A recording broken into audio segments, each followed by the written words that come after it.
let me tell you a story about a car. A red Civic, in particular, 1996 EJ9. I've always wanted this shape of Civic, but the one I saw from the neighbour, an old lady, had this 1.4 litre automatic gearbox, not really sought after. But then Mighty Car Mods happened, and they modified one. Excellent, I'll buy it. I cleaned it, gave it a quick look over, though rust. Of course, there's rust. But none of it was structurally bad. There weren't any holes anywhere. So what do we do then? Well, you modified, of course. So I replaced the rear lights with facelift ones and sold the old ones. I removed the rear bumper. More rust.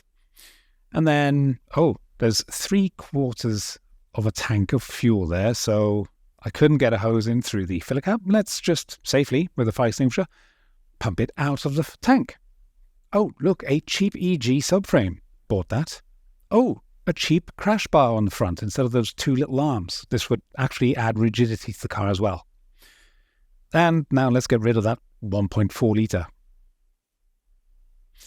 And suddenly there's a hole.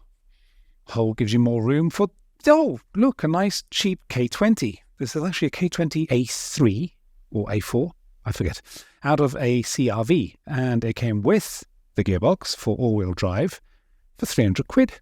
Not a bad price. So then we need to upgrade it.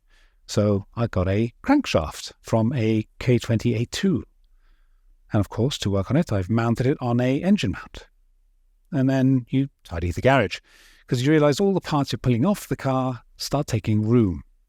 Take the chair out, center console, use the car to store other parts, like a new slam panel, and then you buy something, an upgrade cup holder for the center console, and then you tidy. There she is, looking a bit sorry for herself, and then you find more holes. Yes. Luckily, this one can be repaired. Looks like it was badly repaired already.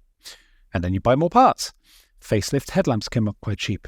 And then you tidy. So the garage I'm working in was a bit sorry for itself. So I tidied up, painted the bottom wall white, start painting the top one white.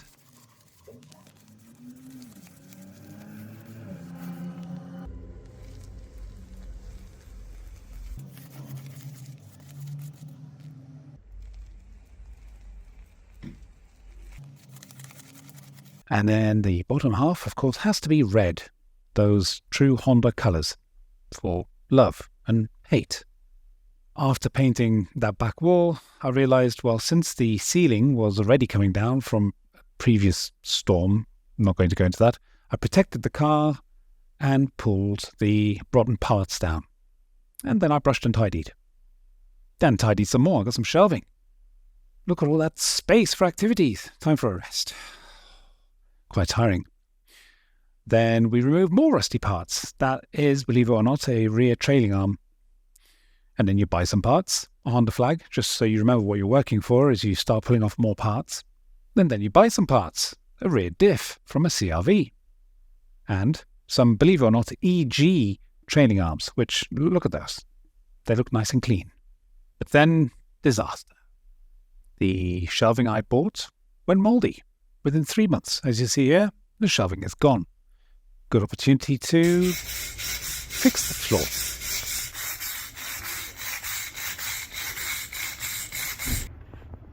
Little bits at a time. The red paint here was coming off so much that you wear shoes and the sole of your shoe would go red.